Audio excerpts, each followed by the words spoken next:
ना हाथ जोड़ी। आज इसके क्वेश्चन उत्तर डिस्कस करने वाले हैं हम। इसी से पता चलेगा आपको कितना समझ में आया है। जब तक इसके क्वेश्चन आंसर ना पूछे जाए तो पढ़कर बैठ जाते हैं, लेकिन ये तो हमें पता ही नहीं आपकी समझ में कितना आया। जितना जवाब दोगे तभी ये पता चल पाएगा। चलिए, समरी सबको याद ही होगी।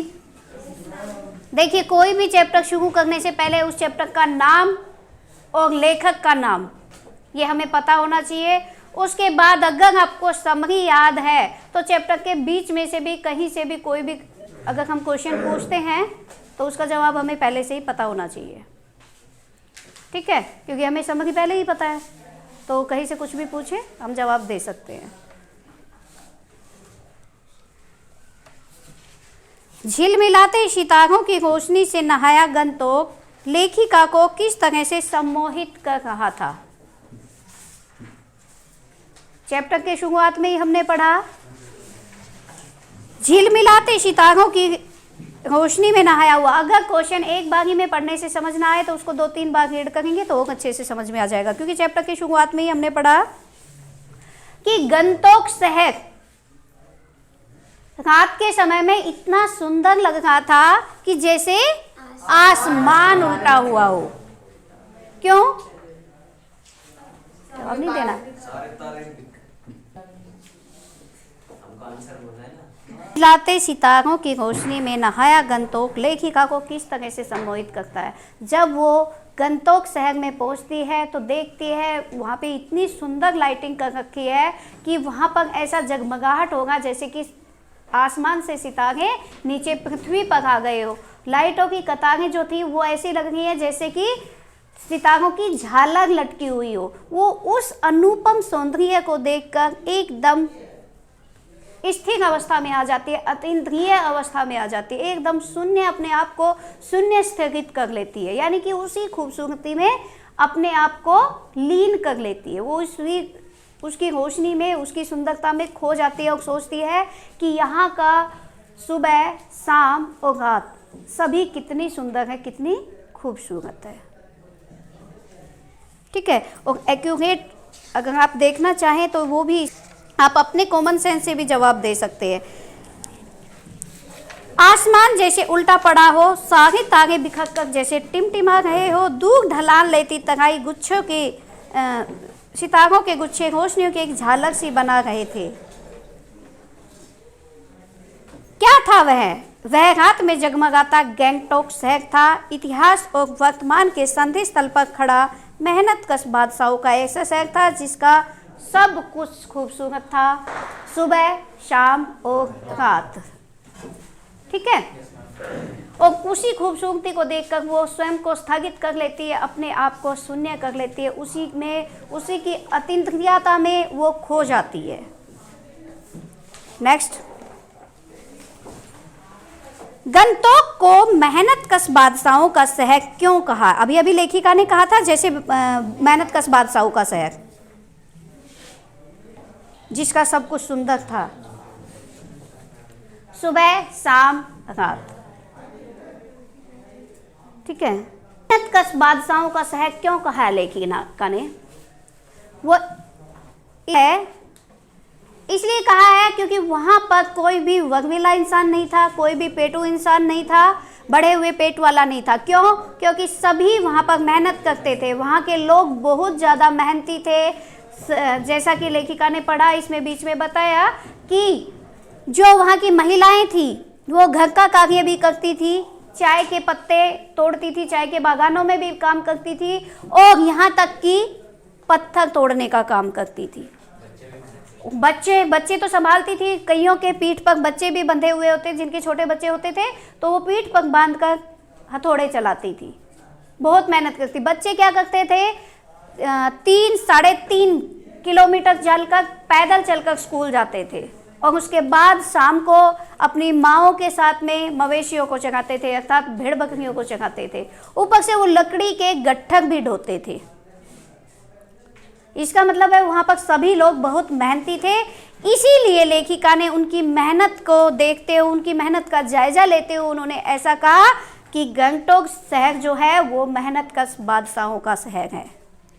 ठीक है, नेक्स्ट, जितेन नागे ने लेखिका को सिक्किम की प्रकृति, वहां की भौगोलिक स्थिति एवं जनजीवन के बारे में क्या महत्वपूर्ण जानकारियां दी। लेखिका जो थी मधु कांकरिया जी थी, वो वहां पर यात्रा के लिए आई हुई थी सिक्किम में, और सिक्किम में जो कि वहां का स्थायी निवासी था जितेन नागे, यानी कि वहां की भौगोलिक स्थिति के बारे में, जनजीवन के बारे में वो पूरी तरह से वाकिफ था, अच्छी तरह से वो जानता था। तो वो लेखिका को क्या बताता है वहां की जीवन शैली के बारे में, भौगोलिक स्थिति के बारे में। वो बताता है कि युमथांग जो है वो एक गैंगटॉक से कितना किलोमीटर दूर है, 149 किलोमीटर दूर है। वहां पर बहते हुए झरने और वहां की भौगोलिक स्थिति के बारे में, उसकी वहां पे बर्फ क्यों नहीं गिर रही, वो सारी चीजें बताता है। बाकी जनजीवन के बारे में भी बताता है कि वहां के लोग बहुत ज्यादा मेहनती है, स्त्रियां पहाड़ तोड़ती है, पर्वत तोड़ती है और हमारे लिए रास्तों को चौड़ा करती है। बच्चे भी वहाँ के बहुत मेहनती है, अपनी माओ के साथ में काम करते हैं और लकड़ियों के गट्ठर ढोते हैं। और हाँ, वहाँ की एक महत्वपूर्ण जानकारी देती है, क्योंकि लेखिका वहाँ पर देखती है कि एक धर्म चक्र के बारे में भी देखती है, जिसके बारे में लोगों की आस्था ये थी कि उस चक्र को घुमाने से लोगों के पाप धुल जाते हैं। तो वो उसको देखकर यह महसूस करती है कि लोगों की कितनी भी आज वैज्ञानिक की तरक्की हो चुकी है, वैज्ञानिक ने कितनी ही नई खोज कर ली है, और इतनी तरक्की के बावजूद, इतनी प्रगति के बावजूद भी लोगों की आस्थाएं, अवधारणाएं, पाप पुण्य की आस्थाएं जो है वो सब एक है। ठीक है, इस तरह की जानकारियां जितेन नागे वहां के जनजीवन के बारे में लेखिका को बताता है, उनको अवगत कराता है। अच्छा, नेक्स्ट क्वेश्चन यही है, लॉन्ग स्ट्रोक में घूमते हुए चक्र को देखकर लेखिका को पूरे भारत की आत्मा एक जैसी क्यों दिखाई दी। वो इसीलिए दिखाई दी क्योंकि वो पूरे सिक्किम में घूम आई थी और भारत की वो स्थायी निवासी ही थी। तो जब वहाँ पर पहुँचते, क्योंकि हमारे भारत में भी ये लोग अवधारणाएं पालते हैं, पाप पुण्य की अवधारणाएं, तीर्थ यात्राओं की अवधारणाएं सभी लोग रखते हैं। तो वो देखते सिक्किम में वो इतनी दूर जा पहुंची थी, लेकिन वहाँ पर भी ऐसी ही मान्यता है, उनकी ऐसी ही मानसिकताएं हैं। कैसी कि वो लोग भी मतलब इसी को सोचते हैं कि खाली एक चक्र को घुमाने से हमारे पाप धुल जाएंगे। तो वो देखती है कि हमारे भारत में भी यही अवधारणाएं हैं, लोग अपने मन में यही अवधारणाएं बिठाए रखते हैं, लेकिन चाहे वो कहीं भी चली जाए, लेकिन पूरे देश की आत्मा, पूरे देश की सोच एक जैसी है। कल्पनाएं, आस्थाएं और ये पाप पुण्य की अवधारणाएं, उन लोगों की भी सत्य में और धर्म में आस्था है, भारतीय लोगों की भी धर्म में आस्थाएं हैं, जबकि सिक्किम लोगों की भी धर्म में आस्था है। तो ये देखकर वो महसूस करती है कि पूरे भारत की आत्मा एक जैसी है। Do you understand? जितेन नागे की गाइड की भूमिका के बारे में विचार करते हुए लिखिए, एक कुशल गाइड में क्या गुण होने चाहिए। जितेन नागे जो कि मधु कांकरिया जी का ड्राइवर था, वो उनको घुमाने के लिए लेकर आया था और उनको हर जगह की स्थिति के बारे में, उनकी भौगोलिक स्थिति के बारे में उनको बताते हुए आ रहा था। तो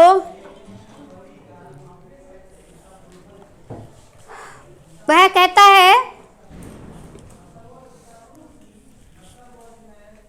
मतलब उसकी विशेषताएं हमें बतानी, एक कुशल गाइड में क्या क्या विशेषताएं, उसमें विशेषताएं थी कि वो उस एरिया की, जिस एरिया में उसको घुमाने के लिए लेकर आया है, उसकी पूरी जानकारी एक गाइड को होनी चाहिए, जो कि उसमें थी तभी तो वो मधु कांकरिया को हर जगह के बारे में बताते हुए आता है, और जहाँ पर वो मतलब खो जाती है, उसकी खूबसूरती में खो जाती है, तो भी वो कहता है कि आगे चलिए, इससे भी खूबसूरत नज़ारे आपको देखने को मिलेंगे। तो उसको उस जगह की, हर जगह के बारे में पूरी नॉलेज होनी चाहिए, उसको पूरी जानकारी होनी चाहिए। और एक कुशल गाइड को इस बात का भी ध्यान रखना चाहिए कि वो अपने जिसको यात्रा के लिए लेके आया है उसको बोर ना होने दे। तभी तो वो जब एक जगह खो जाती है, उन मेहनती युवतियों को देखकर उनमें खो जाती है और अपने भारत के बारे में, उनकी मजबूरियों के बारे में सोचने लगती है, तो उसको कहता है कि आगे चलिए और भी खूबसूरत नज़ारे देखने को मिलेंगे। यानी कि उसको बोर नहीं होने देता, उसके मनोरंजन का पूरा ख्याल रखता है। उसको इतनी सूझबूझ और इतनी समझ होनी चाहिए कि मुसीबत के समय में, यानी कि कोई स्थिति ऐसी भी हो जाए जब पर्यटक खतरे में पड़ जाए, तो उस समय वो उससे उबार सके। यानी कि एक कुशल गाइड में ये सारे गुणों का संचार होना चाहिए, ये सारे गुण समाहित होने चाहिए। और जो कि जितेंद्र नाग्य में था, उसको हर एरिया की जानकारी भी थी, उसमें ये हुनर भी था कि वो अपने पर्यटक को बोर भी नहीं होने देगा था, वो उसको सभी चीज़ों के बारे में भी बताना था, हर छोटी छोटी बातें उसमें को बता ही जाना था।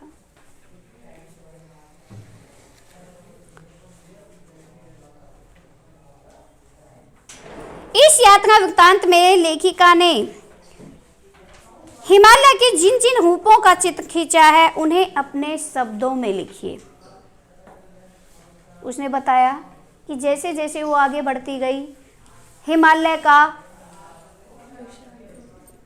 विशाल रूप उसकी आंखों के सामने छाता गया। यानी कि पहले वो बहुत दूर थी तो वो छोटा दिखाई देगा था वहाँ से, जैसे जैसे वो उनके करीब आने लगी तो उनका उच्चतम रूप, जो विशाल रूप था, वो सामने आता गया। उसका पल पल परिवर्तित होता हुआ रूप उसके सामने आता गया। उसने बताया, एक जगह बताया कि वो हरी कालीन की चादर ओढ़े बैठा हुआ, क्योंकि वो हरा भरा है, उस पर पेड़ पौधे उगे हुए, तो वो ऐसे भी बताते हैं कि हरी कालीन की चादर ओढ़े हुए बैठा है। उसने बताया जब बर्फ़ गिर रही है तो ऐसा लग रहा है जैसे कि पाउडर छिड़क दिया हो, और कहीं कहीं बर्फ़ कम है तो ऐसा लग रहा है जैसे पाउडर उड़ गया हो। तो उसकी पल पल परिवर्तित होती हुई अवस्था को लेखिका अपने शब्दों में बताती है। तो जरूरी नहीं जैसा हमने पढ़ा वैसा ही बताएं, आपके माइंड में जैसा भी आता है हम अपने व्यूज रख सकते हैं। प्रकृति के उस अनंत और विराट स्वरूप को देखकर लेखिका को कैसी अनुभूति होती है?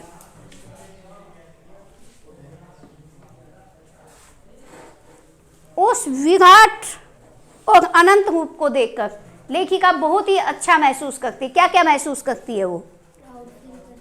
बिल्कुल करती है, ऑब्वियसली।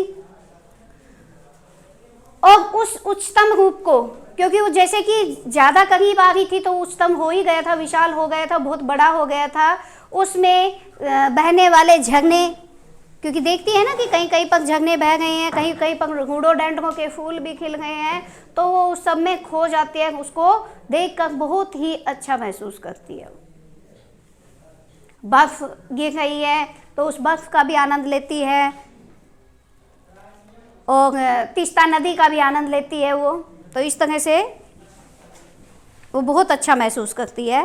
प्राकृतिक सौंदर्य के अलौकिक आनंद में डूबी लेखिका को कौन कौन से दृश्य झकझोर गए? जैसे वो चली थी, अपने घर से चली थी यात्रा के लिए, क्योंकि हमने जैसे चैप्टर पढ़ा यात्रा वृत्तांत सारा, तो उन्होंने रास्ते में बहुत सारी अलौकिक छटाएं देखी। सबसे पहले तो यही देखी थी कि गैंगटॉक की खूबसूरती। उसके बाद वो देखती है ऐसे जो कंचनजंगा के ऊपर बर्फ गिरती हुई देखना चाहती है, लेकिन वहाँ से दिखाई नहीं देती। लेकिन जैसे ही वो आगे बढ़ती है तो देखती है कि तरह तरह के रकम रकम के फूल बहुत सुंदर खिले हुए हैं। तो अपने आप को वो ऐसा महसूस करती है जैसे कि वो फूलों के बगीचे में आ गई हो। उसके बाद जो सिक्किमी औरतें थी, वो बोको, जो सिक्किम का परिधान था, उसमें देखती है एक नवयुवती एक लाल कलर का बोको पहने हुए बहुत ही खूबसूरत होती है। तो वो उसकी खूबसूरती में खो जाती है, पर्वतों की खूबसूरती में। और फिर लास्ट में वो जहाँ पर बर्फ गिर रही है वहाँ तो उसको असीम आनंद की प्राप्ति होती है।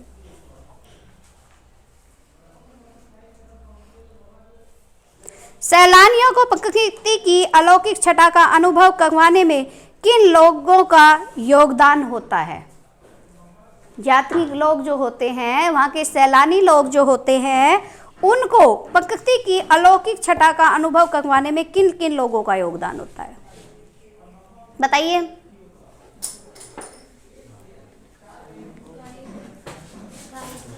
बिल्कुल, वो उनको बताता है हर जगह से जो भी अच्छी देखने लायक जगह थी वहाँ पे उनको भी लाता है। उसके बाद एक कर्मचारी भी होता है बोर्ड ऑफ ऑर्गेनाइजेशन का, और सबसे बढ़कर बात ये थी हमारे सैनिक लोगों का।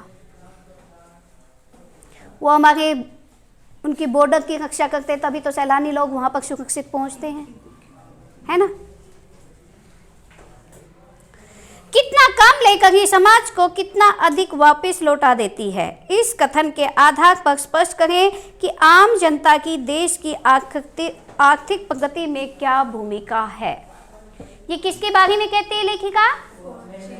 पहाड़िनों के बारे में। जो वहाँ पर पहाड़िनें काम कर रही थी, जो नवयुवतियाँ वहाँ पर काम कर रही थी, पत्थर तोड़ने का काम कर रही थी, पत्थर तोड़ रही थी, उनको देखकर लेखिका ऐसा कहती है कि ये कितना कम लेती। क्यों? क्योंकि जैसा कि पहले बताया, वो बोर्ड ऑफ ऑर्गेनाइजेशन के कर्मचारी ने उनको बताया था कि ये बहुत खतरे का काम है, बहुत ही दुसाध्य काम है। क्या दुसाध्य काम है? कि वो डायनामाइट से पहले पर्वतों को उड़ा दिया जाता है, उसके बाद उनको तोड़ तोड़कर छोटे जाले में भर के और वहाँ पर लगाया जाता है जहाँ पर रास्ते उबड़ खाबड़ हो। अगर वहाँ पर जगह से भी चूक हो गई तो पाताल प्रवेश। तो इसी तरह से वो बताता है कि पिछले महीने में यही कार्य करते हुए एक की जान तक भी चली गई थी। बहुत ज़्यादा मुश्किल काम है। और ये युवतियाँ खाली स्वयं की जान को खतरे में नहीं डाल रही, बल्कि कोई घर में बाल बच्चों को देखने वाला नहीं है, तो वो अपने बच्चों को पीठ पर बांधकर हथौड़े चला के वहाँ पर बड़ा ही मेहनत का काम कर रही है। तो उनको मतलब इतनी मेहनत कर रही है, अपनी जान की परवाह तक भी नहीं कर रही है, अपनी जान दांव पर लगाकर इतने मेहनत का काम कर रही है। किन के लिए? ताकि सैलानियों को यहाँ पर आने में कोई असुविधा का सामना ना करना पड़े, हमें कोई असुविधा ना हो, उसके लिए ये सब काम कर रही है। तो लेखिका कह रही है कि ये लोग कितना ज़्यादा मतलब मेहनत कर रही है, कितनी ज़्यादा अपनी जान को हथेली पर रखकर काम कर रही है, अपनी जान की परवाह ना करते हुए भी ये हमारे लिए इतना काम कर रही है। और हमें इनको बदले में मिल क्या रहा है? थोड़ा सा मेहनताना। हाँ, तो लेखिका ये भी उनके बारे में सोचते हुए गंभीर हो जाती है वो कि सरकार को भी और हम लोगों को भी इनके बारे में सोचना चाहिए, इनके बच्चों के बारे में सोचना चाहिए, क्योंकि ये उनकी मेहनत के हिसाब से बहुत कम मिल रहा है। ठीक है, तो ये कितना कम लेकर हमें कितना ज़्यादा दे रही है। क्या ले रही है वो? कुछ भी तो नहीं, थोड़ा बहुत अपना आजीविका चलाने के लिए थोड़ा बहुत पैसा ले रही है, लेकिन उसके बदले में दे क्या रही है, ये भी हमें कभी नहीं भूलना चाहिए। इसलिए लेखिका ने कंपेयर किया कि कम लेकर ज़्यादा दे रही है, बहुत अधिक हमें वापस लौटा रही है। इस आधार पर स्पष्ट करें कि आम जनता की देश की आर्थिक प्रगति में क्या भूमिका है। अगर ये आम जनता, लेखक वो जितेन कहता है ना, जब वो उनमें खो जाते हैं, उनके बारे में सोचती रहती है, तो लेखक कहता है कि मैम ये तो हमारे देश की आम जनता है। इसी तो आप कहीं पर भी देख लेंगी। तो इसी बात के लिए वो कहती है कि अगर ये आम जनता अपना काम छोड़ दे तो क्या हमारे देश की तरक्की संभव है? कभी नहीं है, कभी नहीं हो सकती हमारे देश की तरक्की, क्योंकि ये आम जनता ही है जो अपना पेट पालने के लिए और हमारे बारे में सोचते हुए इतनी कड़ी मेहनत करती है। सब अपना अपना कार्य, जैसे सफाई कर्मचारी, अगर वो सफाई नहीं करेंगे तो देश का क्या होगा। इसीलिए ये जो आम जनता है, इनका हमारे देश की तरक्की में बहुत बड़ा योगदान है। हम देखते हैं हालांकि इनके काम छोटे, लेकिन अगर ये छोटे काम ना करें, सभी अपने अपने काम से काम रखे बड़े बड़े लोग बन के बैठ जाएंगे, तो ये छोटे काम कौन करेगा? कोई नहीं करेगा। और अगर ये छोटे काम नहीं करेगा तो क्या देश की तरक्की पॉसिबल है? कभी नहीं हो सकती। इसीलिए इस आम जनता का सबसे बड़ा योगदान है हमारे देश की तरक्की में।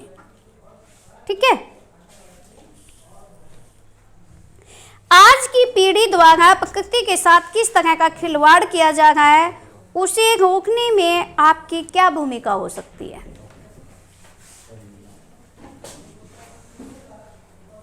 हाँ बताइए।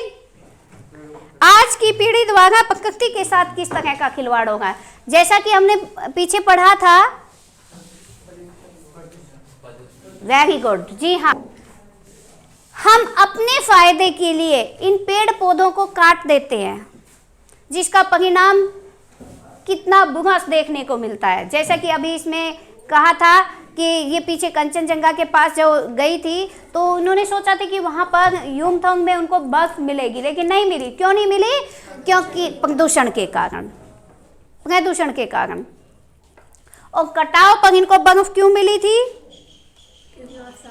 क्योंकि वहाँ पर साफ सुथरा था, सफाई थी, वहाँ प्रदूषण कम था, क्योंकि वो टूरिस्ट स्पॉट था ही नहीं, भ्रमण स्थल बना ही नहीं था, इसलिए पर्यटक लोग वहाँ पे जाते नहीं थे। तो पर्यटक नहीं जाएंगे तो वाहन कहाँ से जाएंगे? वाहन भी नहीं जाएंगे, तो प्रदूषण कम था और वहाँ गंदगी भी कम थी। और गंदगी के लिए तो उन्होंने एक और भी अवधारणा बना रखी थी कि जो यहाँ गंदगी फैलाएगा वो मर जाएगा।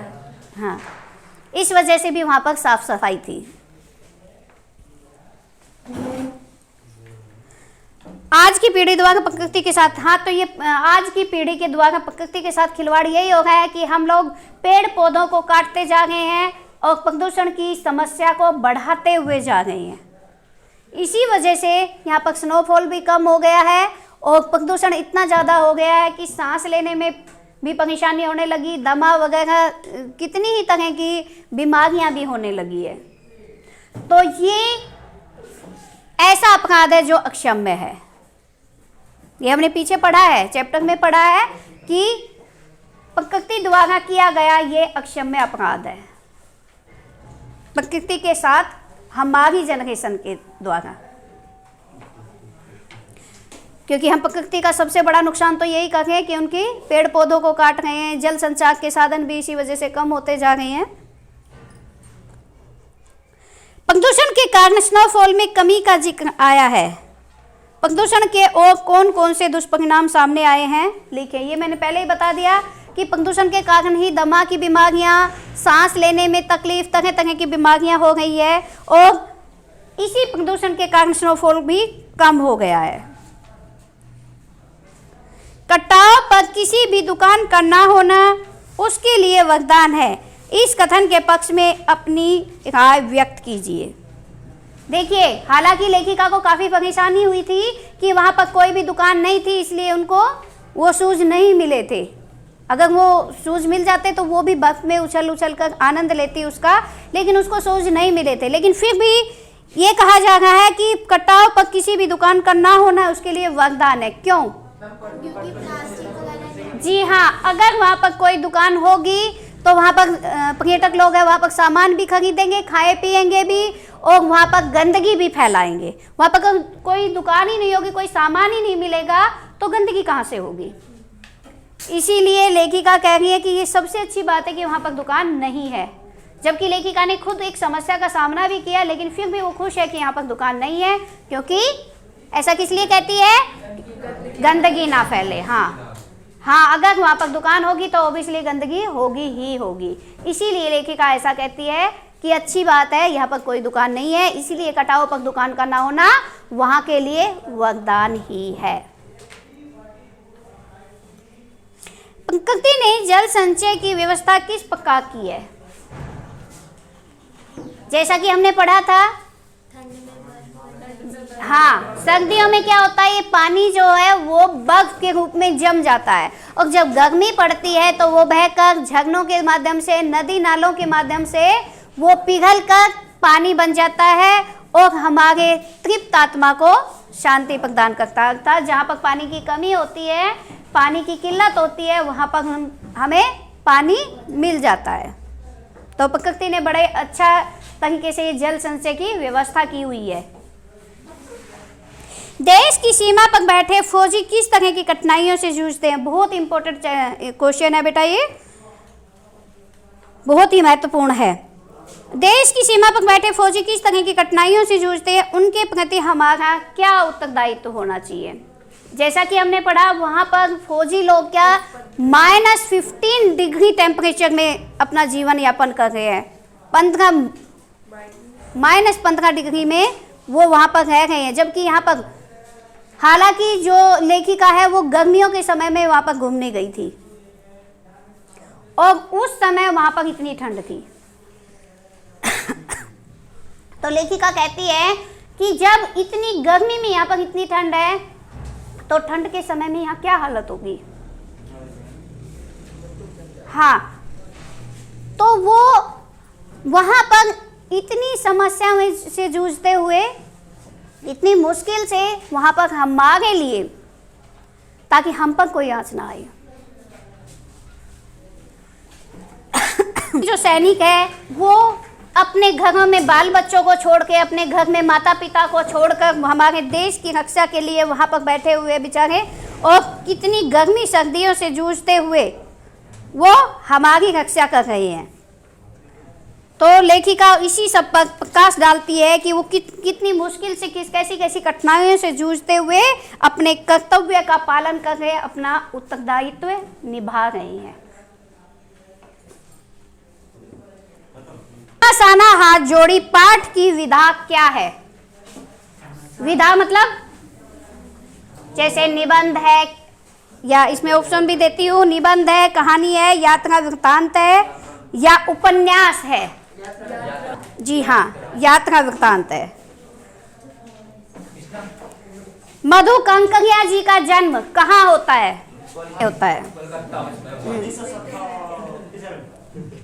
उनका जन्म कोलकाता में होता है। अच्छा, साना साना हाथ जोड़ी पाठ की लेखिका कौन है?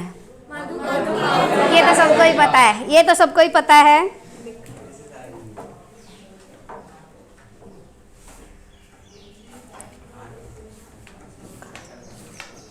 से युमथांग कितनी दूरी पर था?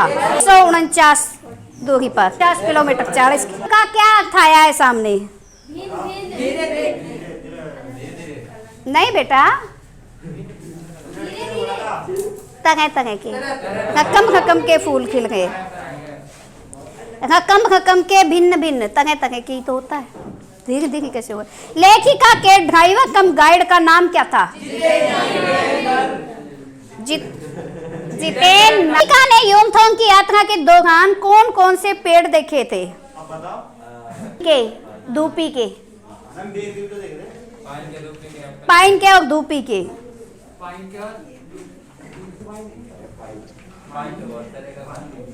किसी अपनी श्वेत पताकाएं फहराई जाती है। जितेंद्र नागे की जीप में किसकी तस्वीर लगी हुई थी? दलाई लामा। दलाई लामा। दलाई लामा की तस्वीर लगी हुई थी। गाइड फिल्म की शूटिंग कहाँ पर हुई थी? कवि लॉन्गस्टोक नामक स्थान पर, कवि लॉन्गस्टोक पर हुई थी। कुटिया के भीतर घूमता हुआ चक्र क्या है?